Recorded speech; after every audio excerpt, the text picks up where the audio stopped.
겨울이 되면 꼭 한 번씩 생각나는 영화. 오늘은 러브레터입니다. はい家藤井月様お元気ですか私は元気です渡辺博子 이 영화에는 특이한 부분이 세 가지 있습니다. 하나는 주인공인 이츠키와 히로코가 주고받는 편지가 러브레터가 아님에도 영화의 제목이 러브레터라는 점이고, 또 다른 하나는 영화의 전개가 현재 살아있는 이들뿐만 아니라 이미 죽은 이들을 중심으로도 이루어지고 있다는 점입니다.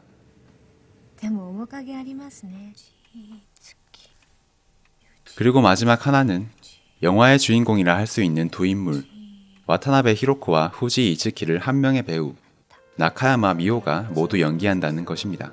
風の具合はいかがですかお薬飲んで早く治してください渡辺博子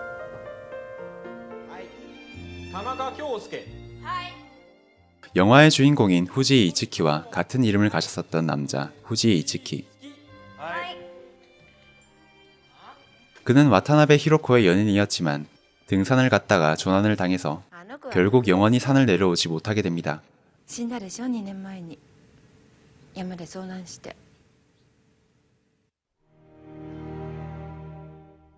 그렇게 그를 떠나보내고 남겨진 히로코는 이츠키의 대학 친구인 시게루 아키와와 연인의 관계를 맺지만 여전히 이츠키를 완전히 잊지는 못하고 있습니다. 俺とあいつが最初に君に会った時もやっぱりそこ座ったもんな。 그래서 하늘에 있는 후지 이츠키가 답장을 보내줬으면 하는 마음으로 그의 졸업 앨범에서 옛 주소를 알아내 그에게 편지를 보냅니다.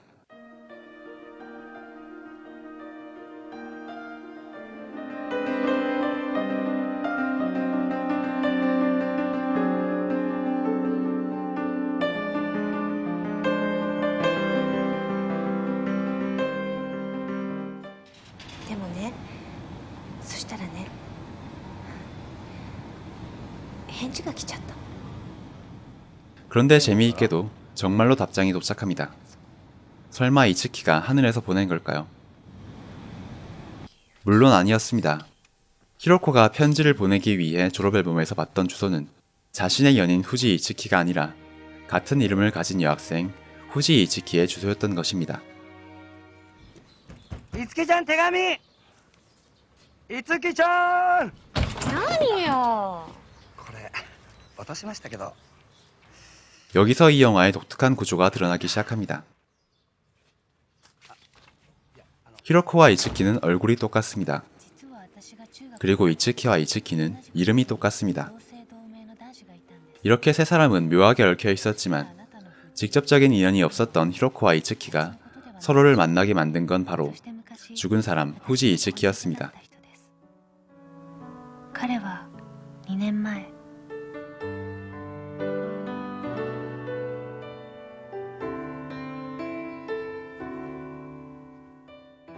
보통 우리는 죽은 사람은 이 세상과 전혀 연관이 없게 된다고 생각하지만 이 영화는 죽은 사람이 살아있는 사람들에게 영향을 미칠 수 있다는 것을 보여주고 있습니다. あいつが死んだことを書かへんかったやろ 이런 관점에서 이 영화를 보면 우리가 놓치고 있었던 영화의 서브 스토리가 새롭게 보이게 됩니다. 바로 영화 속에서 나오는 또 다른 사자 후지 이츠키의 아빠와 그 가족들의 이야기입니다. 이츠키의 엄마는 가족이 오랫동안 살았던 집을 떠나서 이사를 하고 싶어 합니다. 結論は出てるのよ。あとはおじいちゃんをどう説得するかだけなのよ。どの道 엄마는 할아버지에게 의견을 물어보지만 할아버지는 이미 엄마가 모든 결정을 다 해놓은 상태에서 형식적으로 물어보는 것임을 알고 있었습니다.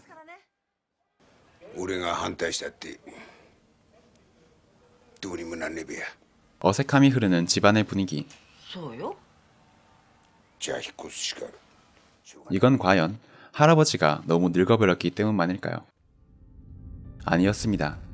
이런 묘한 갈등의 원인은 극의 후반부에 가서 드러납니다.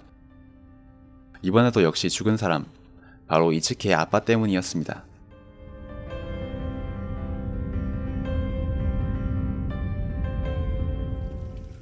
아빠로부터 병을 이어받은 것인지 오랜 기간 동안 방치해두었던 이츠키의 감기도 결국 폐렴으로까지 번지게 됩니다.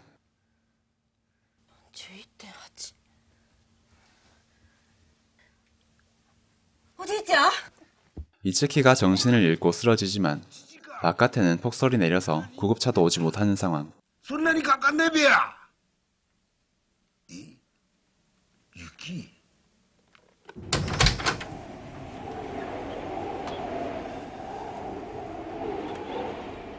捕まるわけないわよ。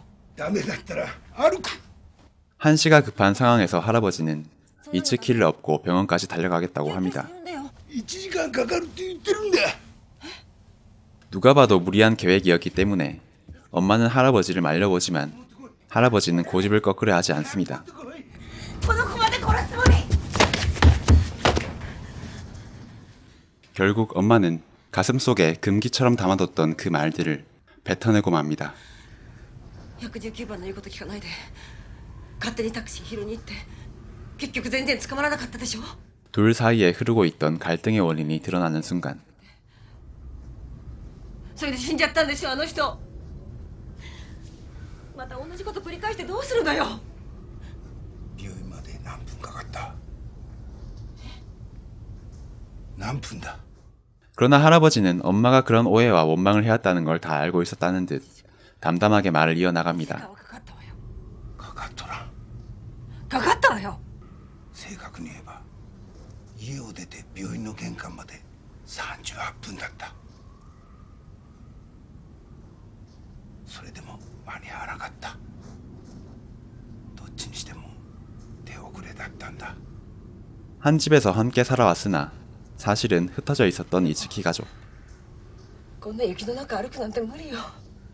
歩きやせん。走る。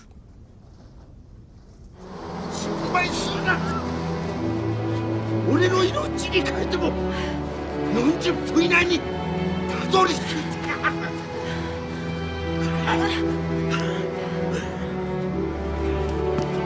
가족은 이렇게 우여곡절 끝에 다시 한 가족으로 뭉치게 됩니다. 그리고 이 오해와 화해의 과정에는 살아있는 사람들 뿐만 아니라 죽은 사람인 이츠키의 아빠도 함께하고 있었습니다. あれだ。あれ？ 단순히 죽은 사람이기 때문에 불길하고 부정적인 영향을 주는 것이 아니라 남아있는 사람들이 그들의 새로운 삶을 꾸려나갈 수 있도록 긍정적인 영향도 함께 주면서 말이죠. 다시 메인 스토리에 대해 이야기해보겠습니다. 재미있게도 이 영화의 메인 스토리를 이끌어 나가는 것은 죽은 사람인 후지 이츠키입니다.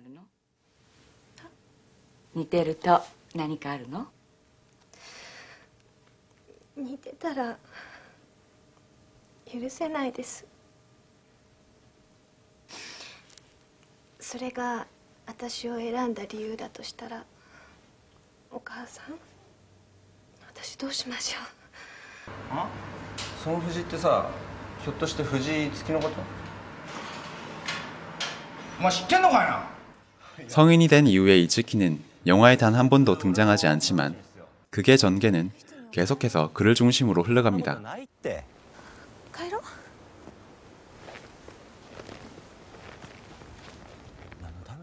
이러한 방식 역시도 죽은 사람은 산 사람의 세계에 영향을 미칠 수 없다는 우리의 일반적인 믿음을 깨뜨리는 전개입니다. 彼はどうだったのでしょう。同じ名前の女の子にどこか運命的なものを感じていたの。 히로코는 이츠키와 편지를 주고받으면서 서서히 자신의 마음을 정리하기 시작합니다. 그의 마음속에 들어있었던 것은 아마 자신이 아니었을지도 모른다는 생각이 들었기 때문입니다. 이츠키, 그녀는 잘 몰랐겠지만 히로코는 이츠키라는 남자에 대해 그녀보다 더 잘 알고 있었기 때문에 그들의 이야기를 전해 듣는 것만으로도 그 남자의 감정을 알아챌 수 있었을 것입니다. 誰か他に好きな女でもいるの？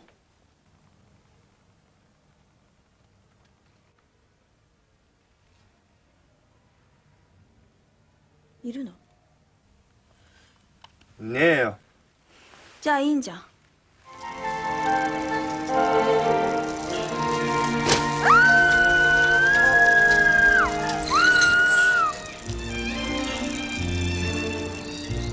渡辺弘子さん、一つだけ質問。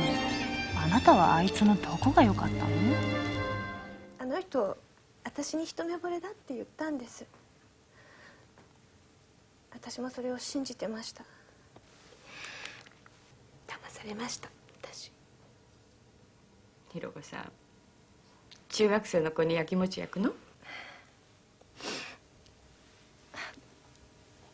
そうですよ。変ですか？変よ。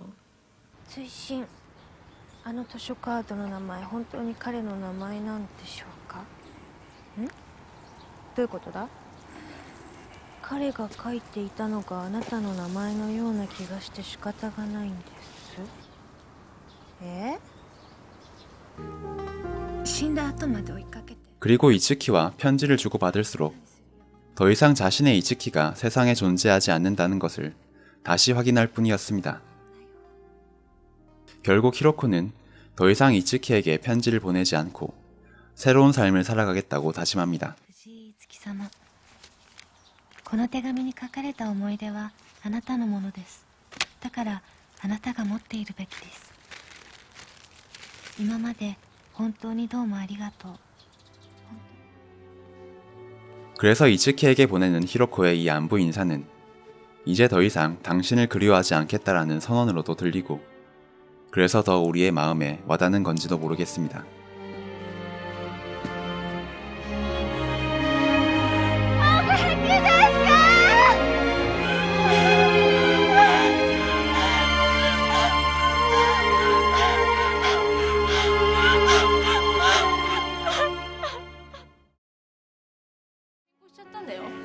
에? 急だったから挨拶できなかったんだって。どうした？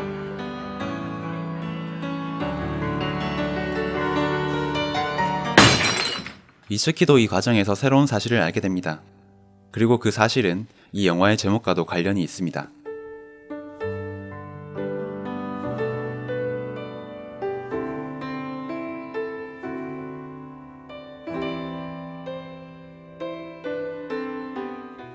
영상의 도입에서 드렸던 질문을 다시 한번 드리겠습니다.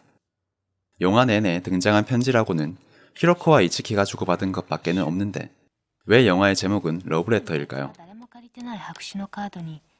로맨스 영화의 제목으로 아주 무난해 보이는 이 제목에 반전이 있었다는 사실은 그게 마지막에 가서야 드러납니다.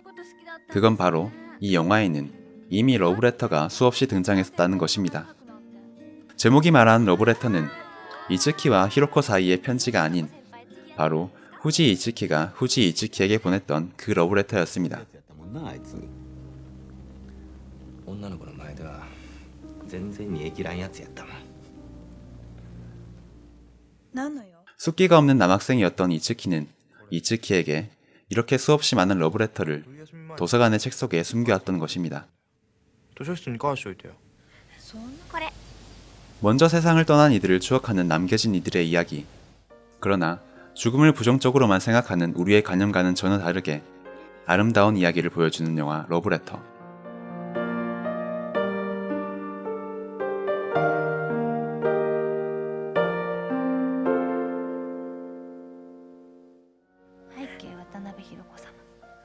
이 영화는 이츠키의 비밀이었던 러브레터를 이츠키가 계속 비밀로 간직한다는 편지를 마지막으로 보내며 지금까지도 매년 겨울마다 우리의 기억 속에 계속 살아 있습니다.